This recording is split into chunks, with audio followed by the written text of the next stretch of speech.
Welcome to Fundamentals of Macroeconomics, Chapter 3, where we will discuss supply. We have a lot of intuition already for demanding things because we buy stuff every day. But when have you ever been a supplier? The seller side of the market is the opposite of the consumer demand side. Regardless of whether you're a business owner, most of us experience this when we go out onto the market and exchange our scarce time for wages and salary. Think about when you're willing to work more versus less. If you get paid more, will you work more? Think about whether or not you'd work another hour at the end of the day. You're tired, you want to go home, but if you're being offered overtime or double pay, you might be more willing to do it. The law of supply states that a higher price will be associated with a higher quantity. And when the price is lower, sellers won't want to go on the market. We can describe what sellers do in a number of different ways. The price associated with the supply curve is the minimum price a seller is willing to accept to part with their good or service. It can be thought of as a reservation value. What price would you be willing to give up something you own? Or what is the lowest price a seller is willing to sell? Outside of revenues and prices, the biggest thing sellers are worried about are the costs.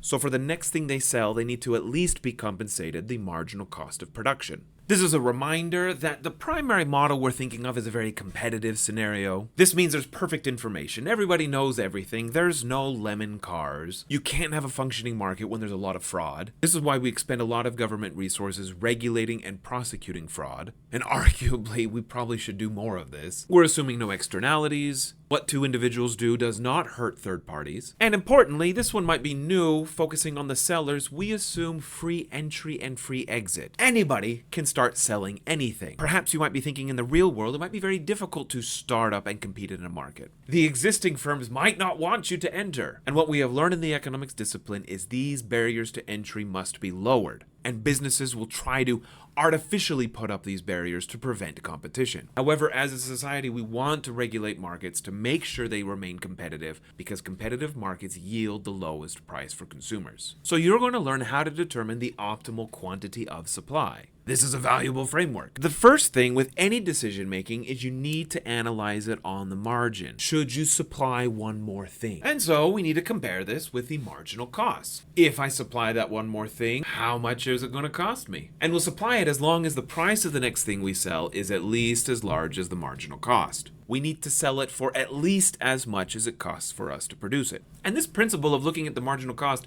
is going to tell us why a supply curve is upward sloping. The more we produce, the higher and higher costs we're going to experience. The diminishing marginal product is going to lead to rising marginal costs. The low-hanging fruit is going to be picked first. It's the easiest. It's the one lying around. I don't have to incur as many costs to do it. You just walk up and pick it. But if you want to get the higher fruit, you're going to need to buy a bigger ladder. You're going to need to spend more on fertilizer and just more resources in general to get more and more apple. You can also think about this in the context of different firms. You're going to have some very efficient, low-cost firms, and then you're going to have some high-cost, less efficient firms. And the bigger the market is, the more we're supplying, we're going to start seeing less and less efficient firms, higher marginal cost firms. To see this in play, we'll walk through an example. When the price is down here, the first firm is going to want to produce as long as their costs are beneath that. So they'll produce only up to this point. When the price rises, there will be more firms willing to enter. They'll produce up to this point. The higher price can cover their higher marginal costs. And if a price keeps rising, higher and higher cost firms are going to enter the market. Now recall that in economics, we care about more than just the direct cost of doing business, but we also are concerned with the opportunity costs. It could simply be that these firms usually have better opportunities elsewhere. It's only when the price rises enough that they start jumping in. So altogether, we notice that the supply curve is the same thing as the marginal cost curve. As long as the price is bigger than the marginal cost, these firms produce. Firms are taking into account their total cost benefits. If you're going to produce, you want to make sure that your expected gains are larger than your cost. Take the example of large carnivores. Before the pack of lionesses decide to go hunting for a creature, they recognize the risks involved. They're expending energy. That creature might fight back and they might get injured. So they only do it as long as the expected marginal benefit is at least as good as the marginal cost. Folks often have outside options. You can sell your wares here, or you can sell your goods and services elsewhere. We need to compare the cost of producing this item with the next best option. That could be simply not producing, or it could be the net benefits or the net profits from producing somewhere else. Not all costs are the same. We shouldn't include all of them in our decision making. Remember, we're making decisions on the margin. Variable costs are what count. The decision to hire a new worker for today, the decision to open for business and turn on the lights and use electricity. Other costs are fixed, and there's nothing we can do about it in the short term. These things are already made. Long-term rent, for example, could mean we're locked into a contract for years and can't escape it. Whether we decide to or not, we still gotta pay it. We don't want to commit the sunk cost fallacy. Recently, Disney spent hundreds of millions of dollars building an all-inclusive, immersive Star Wars hotel experience. But there was a problem. It was expensive. Which, it's a luxury item.